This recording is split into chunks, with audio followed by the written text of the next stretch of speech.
Thank you, everybody, for being here. Wow, this is a big crowd. I think this is the last one we're going to be here at Jarrod's before they move to the new location. So give it up for Ambro and for Jarrod's.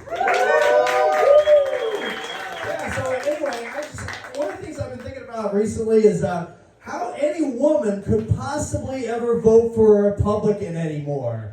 I mean, these criminals, they have no authority to be involved in a woman's right to reproduce. First, they tell you, oh, well, you got to have babies, and then now you got to force to have these babies. Like, man, if I was a woman, I lived in Texas, Oklahoma, Louisiana, Tennessee, Arkansas, North or South Dakota, I would be a lesbian. You know, I cut all these fucking guys off. You know, they want to tell women what to do. Fuck you, man. You don't get any more pussy. Come on. You know, what do we do? You know, how long does it take? Does anyone know how long it takes a woman to come? Who fucking cares? Anyway, so these guys, they tell women what to do, and they have no authority to even be involved in this situation. I mean, where do they even decide they even have any business even being inside a woman's vagina, man? I mean, oh God, I can't even believe it. And then their ringleader, their top guy is this criminal Donald Trump. I mean, I can't wait for next week. I mean, hopefully they'll be convicting his ass. But who knows what can happen? Maybe they won't. Who knows? Maybe he might be the next dictator of our country. I don't know. And then what would happen? I'd get the fuck out of here, man. That guy's a fucking crazy lunatic, psychopathic. Wow, I can't even believe that so many people actually think this guy is the stinky orange Jesus with the pinky penis.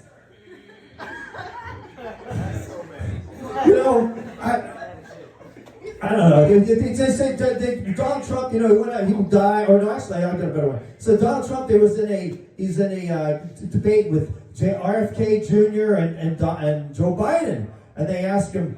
And first they asked Joe Biden, well, Joe Biden, boxers or briefs? And he goes, tighty whities. Right. Now it's RFK's turn. They say, RFK, boxers or briefs? He goes, commando. And then they asked Donald Trump, they said, well, Donald, what is it, boxers or briefs? He says, depends.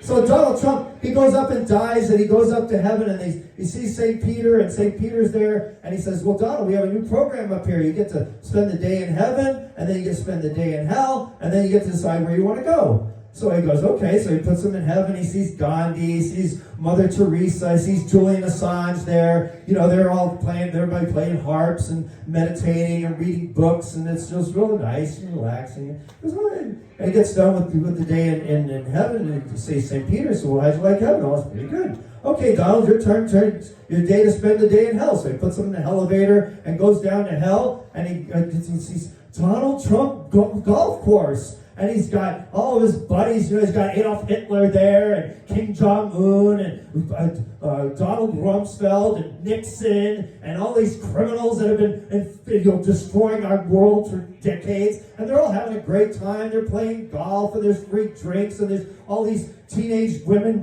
running around topless, you know, from his beauty pageant that he's going to have. And then he's going, man, he sees the devil, and he says, man, I never believed, this is not what they told me it was going to be like in hell. And he goes, oh yeah, did St. Peter say we're making lots of changes? And he goes, yeah, that's pretty good. Okay, we'll go up to heaven and see which one you want to stay at. So we see St. Peter, and St. Peter says, okay, which one is it going to be, Donald? Well, heaven was nice, but I think I'm going to take hell. And he goes, okay, Donald. He throws him in the elevator, goes straight down to hell, and it's fire and brimstone. It's hot, and they're picking rocks into little rocks, and they're all picking away, and it's hot, and it's terrible. And he sees the devil. He goes, what the hell happened? You know, yesterday it was all great. He goes, yeah, yesterday we were campaigning. So this little girl, she goes in, you know, I don't know if anybody knows this, but you know, you ever hear about the gay dinosaur? It's called Megasaurus. Anybody hear about the lesbian dinosaur? Lickalotopus? And so now you have this little girl. She's at her first. She goes to her first wedding, and she sees he's a mommy, and she's tugging on her mommy's dress, and she goes, "Mommy, oh, look, the bride is in white."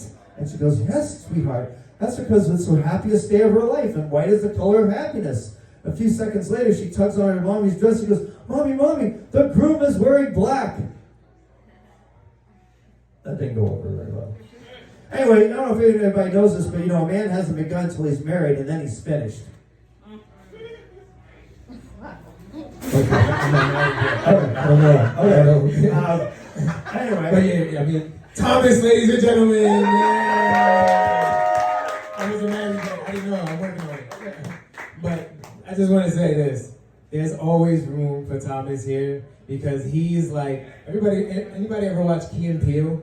And they have like the Barack skit where it's like the interpreter. So, every time you see Donald Trump, you'll make a comment, but this is actually what you're saying in your head. You know what I'm saying? He's like the interpreter of expressions about Donald Trump. I appreciate you, bro, and your hat. Thank you, Thomas. And I don't hate Donald Trump. I just think he's a criminal. He needs to be in prison. Well, it's a good reason to hate him. It's a good reason to hate him. That's okay. But thank you, Thomas. Yes.